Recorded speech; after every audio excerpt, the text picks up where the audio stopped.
அறைக்கு போங்க. 2 பேரா சேர்த்தீங்களா? கர்த்தருடைய சமூகத்துல ஸ்தோத்திரம் பண்ணுங்க. அந்நிய பாஷையில ஜெபம் பண்ணுங்க. ஒரு அரை மணி நேரம் அந்நிய பாஷையில ஜெபம்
பரிசுத்த ஆவியில நீங்க விரும்பினா நிரப்பப்படலாம். நீங்க உங்க அறைக்கு போங்க. 2 பேரா சேர்த்தீங்களா?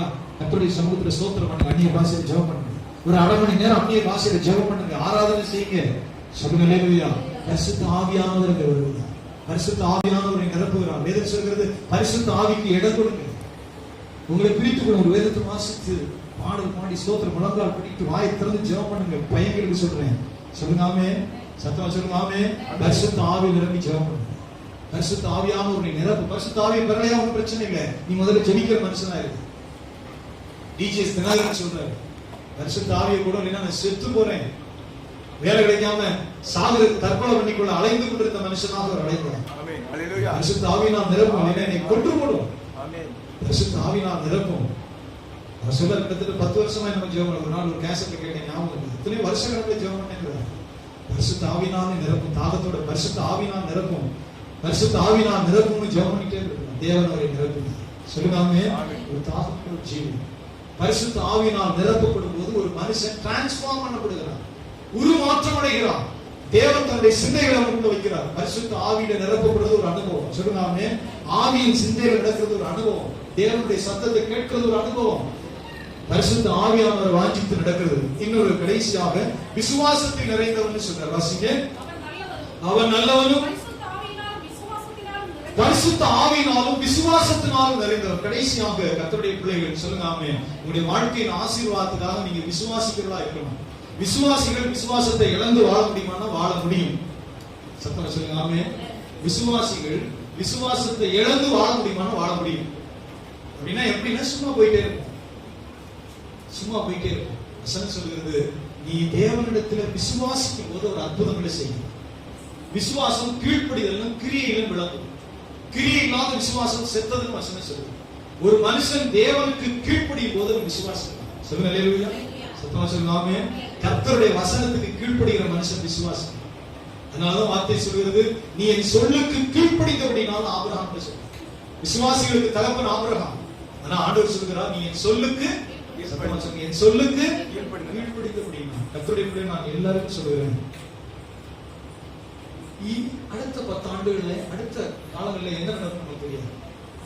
அவர் என்ன ஆசீர்வாதத்தை வச்சிருக்காரு தெரியாது. உங்க பிள்ளைகளுக்கு என்ன திட்டங்கள் வைத்திருக்காரு தெரியாது. ஆனா நாம் தேவனுக்கு கீழ்ப்படிந்து அவருடைய சத்தியத்தை நாம் விதைக்கும் போது ஆண்டவரை நிறைவேற்றுவார். கவனிக்க சொல்லுங்க. கர்த்தருடைய வார்த்தைக்கு நம்முடைய விசுவாசம் கீழ்ப்படிதல் தான் விளங்கும். நம்முடைய விசுவாசமானது நாம் விசுவாசிக்கிற கீழ்ப்படிதல் விளங்கும். கர்த்தருடைய சபையில ஒரு ஆராதனை இருக்குது, ஜெபம் இருக்கு, அதுக்கு கீழ்ப்படிதல். நமக்கு பிடிக்கல, நமக்கு பிடிக்கல. உற்சாகமா இருக்கு, உற்சாகமா இல்ல. சில உற்சாகமா இருந்தா வல்லமை நினைக்கிறாங்க. இல்ல, நாம் பலியிடணும். சொல்லுங்க கர்த்தரிடத்துல வந்து தாழ்த்தி, ஆண்டவரே சொல்லுங்க அல்லேலூயா, உங்களுடைய வார்த்தை கீழ்ப்படியணும். ஜெபம் கண்ணால் பார்க்கல, ரட்சிக்கப்படாத மனுஷனுக்காக ஜெபம் பண்ணி பலியிடுகிறோம். பலனை கர்த்தர் தருகிறது. நம்ம பிடிச்சிருந்தா நான் செய்வேன் விசுவாசம் நினைக்கிறாங்க. இல்ல, நமக்கு பிடிக்கிறது இல்லை, கீழ்ப்படிகிறது தான் கர்த்தர் எதிர்பார்க்கிறார். நாம் தேவ சமூகத்துல விசுவாசத்தோட ஆத்துமாக்களுக்காக ஜெபிக்கிறோம், சபை கட்டப்பட ஜெபிக்கிறோம், ஜனங்கள் ரட்சிக்கப்பட ஜெபிக்கிறோம், பெற வேண்டிய நன்மைகளுக்காக முழங்கால் படிட்டு ஜெபிக்கிறோம். சொல்லுங்க நம்ம கண்களால் காணல, கர்த்தர் அதை காண. எனக்கு ரொம்ப உற்சாகமா இருக்கு, பார்த்து சந்தோஷமா இருக்கு, போய் ஜெபம் பண்ணிட்டு இருந்தேன். எனக்கு சந்தோஷமே இல்லை, நான் ஜெபம் பண்றது இல்லை. You are disobedient. நீங்க கீழ்ப்படிகிற மனிதன் விசுவாசிக்கிறான். சொல்லுங்க அல்லேலூயா. அந்த மனுஷன் மேலதான் கிரியை விளங்கும், அவருடைய ஆசீர்வாதம் வரும். விசுவாசம் என்று சொன்னா தேவனுக்கு கீழ்ப்படிகிறது. எனக்கு பிடிச்சா கீழ்ப்படிய, புரியாட்டி கீழ்ப்படியல, அது இல்ல விசுவாசம். தேவனை நம்புகிறேன், அவருடைய வார்த்தைக்கு கீழ்ப்படிகிறேன், அதுதான் விசுவாசம். சொல்லுங்க ஆமென். அதைத்தான் தேவன் கனப்படுகிறார், அதைத்தான் ஆண்டவர். இது ஒரு உறுதி வேணும். வேதம் சொல்கிறது, அவன் விசுவாசம் உள்ளவன். கடைசியில் வாசிக்கிறான், என்ன உள்ளவன்? சொல்லுங்க ஆமென். ஆண்டவருடைய பிள்ளைகள் கொடுக்கிற விஷயத்துல கர்த்தருக்கு கொடுக்கிறதுல உண்மையுள்ளவா இருங்க. உங்களுடைய எதிர்காலம், உங்களுடைய பிள்ளைகளுடைய காரியங்கள் கர்த்தர் தான் ஆசீர்வதிப்பார். கர்த்தருக்கு கொடுக்கிற காரியம் நான் ஆண்டவர் எனக்கு கொடுக்கிறத விட கொஞ்சம் கூடுதல் வச்சுதான் வருஷந்தோறும் கொடுத்துட்டு. தேவன் எனக்கு கொடுக்கிறதுல பிரித்து வைத்து அதை விட கொஞ்சம் கூட்டி, நான் பரலோகத்துக்கு போகும்போது எனக்கு பொக்கிஷம் வேணும்ல, நான் அதை கொடுத்துருக்கேன். சொல்லுங்க அல்லேலூயா. அது என் பிள்ளைகளுக்கு ஆசீர்வாதம் நான் நம்புகிறேன். கர்த்தருடைய பக்கம் நான் வஞ்சிக்கிறேன். கர்த்தருக்கு நாம் வஞ்சிக்கும் பொழுது நாம் சபிக்கப்பட்டவர்கள் வேதம் சொல்லுங்க. அது மாத்திரம் முடியாது. என் ஜனத்தாராகி நீங்கள் என்னை வஞ்சித்தீர்கள், நீங்கள் சபிக்கப்பட்டவர்கள் சொல்றார். You are cursed. தேவனை வஞ்சிக்கும் போது நாம் சபிக்கப்பட்டவர்களா இருக்கிறோம். அதுல இருந்து மாற்றம் வராது. நம்முடைய தரித்திரம் நம்மை விட்டு நீங்காது. எல்லாவற்றுக்கும் மேல வர வேண்டியது வராது. சொல்லுவாமே, கிடைக்க வேண்டியது கிடைக்காது. கர்த்தரை வஞ்சிக்கிற மனிதர்கள் ஆண்டவர் கொட்டி பிரியப்பட்டு நிரப்புகிறதே இல்லை. அதுல மாற்றமே. கர்த்தருக்குரியது, அது பரிசுத்தமானது. அதை தொடர்றது மனுஷனுக்கு உரிமை கிடையாது. கடவுளுக்கு கொடுக்க வேண்டியது பரிசுத்தமானது. அதை தொடுகிறது திருடுகிறதுக்கு, வஞ்சிக்கிறதுக்கு சமம். கர்த்தருடைய வேத வாக்கியம் சொல்லுது. அது கர்த்தருக்குரியத ஒரு மனுஷன் தெரிந்து அறிந்து அவன் திருடுவானால், அதை வஞ்சிப்பானால், அவன் மேல ஆசீர்வாதம். அவருடைய பிள்ளைகள் இந்த சத்தியம் உரைக்கப்பட்டிருக்கிறது. விசுவாசம் என்பது தேவனுக்கு கீழ்ப்படியும். சொல்லுங்க, விசுவாசம் என்பது கர்த்தருக்கு கீழ்ப்படியும். 4 காரியங்களை பார்க்கிறோம் ஆண்டவருடைய சமூகத்துல. முதலாவது, அந்த மனுஷன் ஆறுதலின் சொல்லுங்க, ஆறுதலின். இரண்டாவது, நல்லவர். நம்முடைய விசுவாசியுடைய பிள்ளைகளை திறமையுள்ளவர்களா இருக்கணும், நல்லவர்களா இருக்கணும். நம்ம பிள்ளைகள், நம்ம பிள்ளை கெட்டவனா இருந்தா அவனை நம்பி ஒரு மனைவியும் வேதனை வருவான். நம்முடைய பிள்ளைகளை கண்டிச்சு வரணும். நம்முடைய குணங்கள் சரிப்படுத்தப்படணும், துஷ்டத்தனங்கள் சரிப்படுத்தப்படணும், கொடூரம் சரிப்படுத்தப்படணும். நம்முடைய வீட்டுல வளர்ற பிள்ளை நல்ல பிள்ளையா வளரும், குணசாலியா வளரும். சொல்லுங்க ஆமென். குணசாலி, நல்லவனும். மூன்றாவது, பரிசுத்த ஆவியில் நிரப்பப்பட்டவனாய் அங்கே காணப்படுகிறான். பரிசுத்த ஆவியில் நிரப்பப்பட்டவன். நாலாவது, விசுவாசம். சொல்லுங்க ஆமென். விசுவாசம்னு சொன்னா தேவனை நம்புவது மட்டுமல்ல, தேவனுக்கு கீழ்ப்படிவது.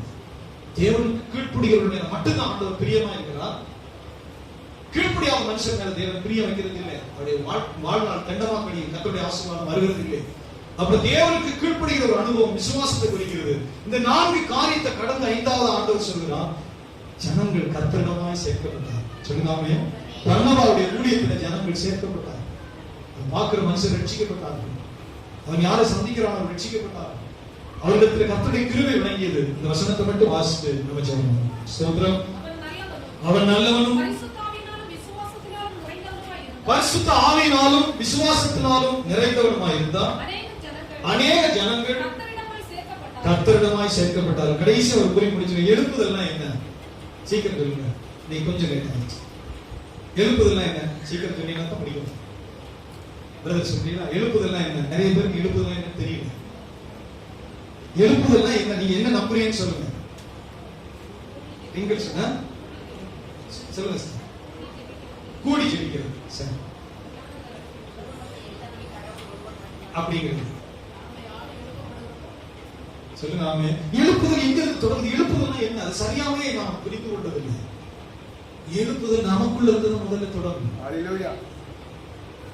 எழுப்புதல் ஜெபத்தின் மூலமாய் நாம் தேவனுடைய பாதத்தில் அமர்ந்து ஜெபிக்கிறது மூலமாய் ஒரு அனல் உண்டாகும். நம்ம சுவிசேஷம் அறிவிப்போம், ஜனங்கள் ரட்சிக்கப்படும். தான் எழுப்புதல். உலகம் முழுக்க தான் நடந்துட்டு இருக்கு. கொரியாவில் நடக்குது, பிரேசில் நடக்குது. ஜனங்கள் ஆவியில் அனலுள்ளவர்களாய் முதல்ல அவங்க ஜெபிக்கிறாங்க, கண்ணீரோடு ஜெபிக்கிறாங்க, சபையா கூடி ஜெபம் பண்றாங்க. தேவன் தம்முடைய காரியங்களை எழுப்புகிறார். இவங்க போய் ஒருத்தர் சுவிசேஷம் போது ரட்சிக்கப்படுவாங்க, ஒருத்தர் ஜெபம் பண்ணும்போது அவங்க குணமடைவாங்க, அவங்க சபைக்கு வருவாங்க. தேவன் விசுவாசிகளை பயன்படுத்துகிறார். விசுவாசிகளை பயன்படுத்தினால பாஸ்டர் கிடையாது. இதை நம்பி சில பேர் போகும்போது கொஞ்ச நாள் கழிச்சு தவறு தெரியும். அப்ப எழுப்புதல் என்பது நமக்குள்ள இருந்து ஆவியின் வல்லமை பெறப்படுகிறது. நம்ம ஜெபிக்கிறோம், தேவனுடைய பாதத்தில் காத்திருக்கிறோம், ஸ்தோத்திரம் பண்ணுகிறோம். தேவன் நம்மை உருவாக்குகிறார். தேவ அன்பு நம்மளை நெருக்கி ஏவுகிறது. ஒரு பாதிக்கப்பட்ட மனுஷனுக்கு, நம்மளோட வேலை செய்யற மனுஷனுக்கு நம்ம ஆண்டவருடைய சுவிசேஷத்தை அறிவிப்போம். ஒரு வியாதியா கிடக்கிற மனுஷனுக்கு ஜெபிப்போம், அங்க கிருபை செய்வார் ஆண்டவர், அங்க ஒரு அற்புதத்தை செய்வார். அவர் கர்த்தரை தேடி வருவார்கள். அதுதான் எழுப்புதல். சொல்லுவாமே. ஆனா நாம என்ன நினைச்சு எழுப்புதல்னா ஒரு பிரசங்கர் வர்றாரு, அவர் ஒரு நல்ல கதை சொல்றாரு, ஜெபம் பண்றாரு, ஒரு வல்லமை இறங்குது. அவர் 3 நாள் கழிச்சு போயிடுவாரு. 3 நாள் கழிச்சோம்னா நம்முடைய அடுப்பு அணைஞ்சு போயிடும். அவ்வளவுதான். அடுத்த 1 மாசத்துல இன்னொரு பிரசங்கர் வந்து அவர் ஒரு ஊக்கமா ஜெபம் பண்ணி வல்லமை இறங்கி கொஞ்சம் அசைஞ்சு ஒரு எழுப்புதல் அடைஞ்சு புது சாட்சியெல்லாம் சொன்னோம்னா நம்முடைய ஆவியில ஒரு லைட் எரியும். அடுத்த 3 நாள்ல அடுப்பு அணைஞ்சிடும். நம்ம ஊழியம் செய்ய மாட்டோம். இன்னைக்கு சபைகள் அப்படி மாறிடுச்சு. சொல்லுங்க, இது கர்த்தருடைய சித்தம். நம்ம ஆண்டவர் எழுப்புதல் என்பது நம்ம விளக்கு எரியணும், நம்ம அடுப்பு எரியணும். நம்ம கர்த்தருடைய சமூகத்துல கண்ணீரோடு ஜெபிக்கும் போது தேவன் நம்மளை பயன்படுத்துவார், பரிசுத்த ஆவியானவர் நடத்துவார். நம்ம சுற்றி இருக்கிறவங்களுக்கு சுவிசேஷம் அறிவிப்போம். அப்படிதான் கொரியா மணந்திருந்துச்சு. ஒரு பாஸ்டர் கன்வென்ஷன் கூட்டம் நடத்தினாலும் கொரியா மணந்திருப்பாரு, பிரேசில் மணந்திருப்பாரு. ஜனங்களுக்குள்ள தேவ வல்லமை உண்டாயிடுச்சு. அவர்கள் ஜெபித்தார்கள். சொல்லுங்க, வீட்டுல கண்ணீரோடு ஜெபித்தாங்க. அவங்க ஒவ்வொருத்தருக்கும் சுவிசேஷத்தை சொல்லும்போது ஜனங்கள் ரட்சிக்கப்பட்டார்கள். பரிசுத்த ஆவியானுடைய வல்லமை விளங்கியது. வியாதிப்பட்டவர்கள் ஜெபம் பண்ணாங்க, மருத்துவமனைகளுக்கு ஜெபம் பண்ணாங்க. ஜனங்கள் கூட்டம் கூட்டமா ரட்சிக்கப்பட்டு சபைக்கு வந்தாங்க. சொல்லுங்க, சபையோட ஒருங்கிணைத்து கர்த்தருடைய உபதேசத்தை போதித்துக் கொண்டே இருக்கு. கர்த்தருடைய உபதேசம், கர்த்தருக்குள் நிலைநிறுத்துகிற ஊழியத்தை பாஸ்டர் செஞ்சு கொண்டே இருந்தார். எழுப்புதல் போது ஒரு நாள் வந்து ஒரு கூட்டம் நடத்துறாங்க. ஜனங்கள் தவறா படிக்க 3 நாளைக்கு இந்த சார்ஜ் நிற்கும். 3வது நாள் அடுத்த மாசம் ஒருத்தர் வந்து வேற ஒரு கதையெல்லாம் சொல்லி நடத்துவார். சொல்லுங்க, இப்படியே போயிட்டு இருக்கு. கர்த்தருடைய சமூகத்தில் நாம் எழுதும்போது, நாம் தேவனுக்காக ஊழியம் செய்யும்போது மட்டும்தான் சொல்லாமே, நாம் கர்த்தருக்கு ஜனங்களை கிறிஸ்துவத்தில் கொண்டு வரும்போது மட்டும்தான் நம்ம வல்லமையை பயன்படுத்த முடியும். நம்முடைய சமூகத்தில் எழுதியிருக்கிறோம். நன்றி ஆண்டவரே, ஸ்தோத்திரம். நீங்க ஊழியம் செய்ய முடியும், நீங்க ஜெபிக்க முடியும், கண்களை மூடி. பரிசுத்த ஆவியானவரே ஸ்தோத்திரமையா, ஜெபிக்க முடியும், ஊழியம் செய்ய முடியும், என்னை சுற்றி இருக்கிற இடத்துல சுவிசேஷத்தை அறிவிக்க முடியும். ஏற்றுக்கொள்றா ஏற்றுக்கொள்ளல, உடனே மறந்துருவானா, உடனே அடுத்த வாரமே சபைக்கு வருவானா இல்லை. ஸ்தோத்திரம். அடுத்த வாரமே சபைக்கு வர போறானா இல்லை. ஆனா ஆண்டவர் கிரியை செய்வார், ஆண்டவர் கிரியை செய்வார். தாகமுள்ள ஆத்மாவுக்கு ஆண்டவர் கிரியை செய்வார். தாகமுள்ள மனுஷனிடத்துல, தேவ சிந்தை உள்ள மனுஷனிடத்துல, தேவனுக்காக ஜீவிக்கிற மனுஷர் மூலமாக ஒரு கிரியை செய்வார். நம்முடைய சுவிசேஷத்தை கனம் பண்ணுவார். ஸ்தோத்திரம் ஸ்தோத்திரம். நம்ம ஜெபம் பண்ணி ஆத்மாக்களுக்கு சுவிசேஷம் சொல்லும் போது ஆண்டவர் அதை கனம் பண்ணுவார். அங்கே ரட்சிப்பு உண்டாகும். அநேகர் கர்த்தரிடமாய் சேர்க்கப்படுவார், அநேகர் கர்த்தரிடமாய் சேர்க்கப்படுவார். ஸ்தோத்திரம் ஆண்டவர். எல்லாரும் கரங்களை வைத்து நன்றி ஆண்டவரே. நம்மை சரிப்படுத்த தேவன் விரும்புகிறார். நீ ஒரு ஆறுதலின் மகனா, நீ ஒரு நல்ல மனுஷனா, பொல்லாங்கு வேணாம்னு சொல்லி உன்னை பிடித்துக் கொள்கிற நல்ல மனுஷனா. எனக்கு கபடம் வேணாம், பொய் வேணாம், அவதூறு வேணாம், தேவன் இருக்கிற பாவம் எனக்கு வேண்டாம். உன்னை நான் பிரித்துக் கொள்கிறேன். தேவனே, உமக்காக நான் என்னை பிரித்து வைக்கிறேன், உமக்காக நான் என்னை பரிசுத்தப்படுத்தி பிரித்துக் கொள்கிறேன். ஆண்டவரே, துஷ்ட கணத்துல, துயரத்துல, பாவத்தில் எனக்கு பங்கு வேண்டாம், பொல்லாப்புல எனக்கு பங்கு வேண்டாம். என்னை பிரித்துக் கொள்கிறேன். கர்த்தரை எதிர்பார்க்கிறேன். மூன்றாவது, பரிசுத்த ஆவியில் நிரப்பப்பட ஒரு தனிப்பட்ட ஜெபம். பரிசுத்த ஆவியிடத்தில் ஜெபிக்க, பரிசுத்த ஆவியில நிரப்பப்பட ஒரு தனிப்பட்ட ஜெபம். நான்காவதாக விசுவாசம். கர்த்தருக்கு கீழ்ப்படுகிற ஒரு அனுபவம். கொஞ்சத்துல கர்த்தருக்கு கீழ்ப்படுகிற ஒரு அனுபவம், சின்ன விஷயத்துல கீழ்ப்படுகிற அனுபவம், ஜெபத்துல கீழ்ப்படுகிற அனுபவம், பிடிக்குதோ பிடிக்கிற தேவனுக்கு கீழ்ப்படுகிற ஒரு அனுபவம். அதுல ஆண்டவர் அசைவாடுகிறவராக இருக்கிறார். சோதரம் ஆண்டவரே, சோதரம் ஆண்டவரே, சோதரம் ஆண்டவரே, சோதரம் ஆண்டவரே, சோதரம் ஆண்டவரே, சோதரம் ஆண்டவரே, சோதரம் ஆண்டவரே. ஹல்லேலூயா, ஹல்லேலூயா, ஹல்லேலூயா. சபையோடு தேவன் இடைவிடுகிறார், சபையோடு ஆண்டவர் இடைவிடுகிறார். glory to God. நன்றி ஆண்டவரே. கர்த்தருக்கு பயன்படும் பாத்திரம். பர்னபா கர்த்தருக்கு பயன்படும் பாத்திரம். பர்னபா கர்த்தருக்கு பயன்படும் பாத்திரம். அநேகர் கர்த்தரிடமாய் சேர்க்கப்பட காரணமாய், அநேகர் தேவனிடத்தில் வந்து சேர காரணமாய் கர்த்தரவனை பயன்படுத்தினார். சோதரம் ஆண்டவரே, சோதரம் ஆண்டவரே, சோதரம் ஆண்டவரே, எங்களை பயன்படுத்துங்க ஆண்டவரே. ஹல்லேலூயா.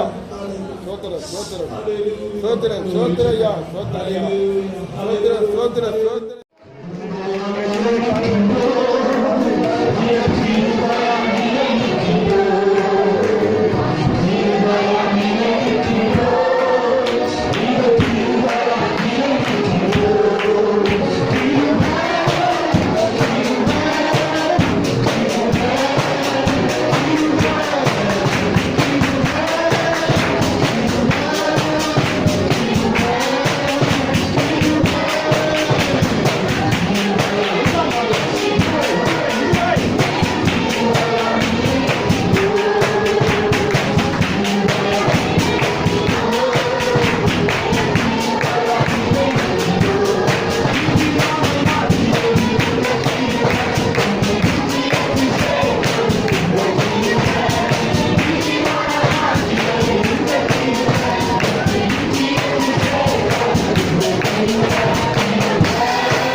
கையை தட்டியாமே நீ செய்த நன்மைகள் ஏராளம் ஆண்டவரே.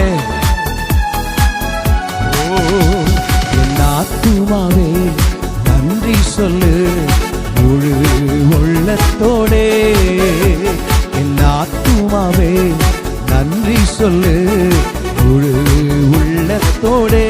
கையை தட்டியாமே கர்த்தர் செய்த நன்மைகளை ஒரு நாளும் மறவாதே.